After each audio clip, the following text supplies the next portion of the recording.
Today we are working on our whole body, butterfly biceps and triceps. So we're stepping out wide in victory squats. You can do straight legs if you need to. Have your toes up to protect the knees at all times. Try to find that best alignment from head, ears over the shoulders, ribs over the hips. Try to find this neutral pelvis. Squeeze everything as we go down. We're going to try to hold it here.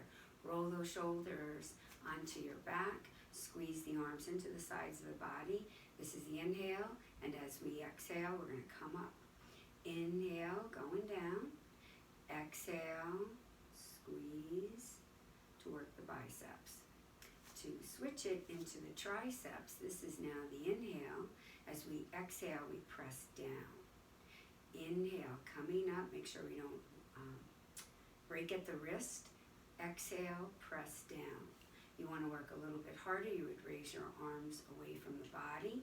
Inhale here, exhale, press, and keep that upper arm as solid and straight as could be. Inhale to reverse it into the triceps.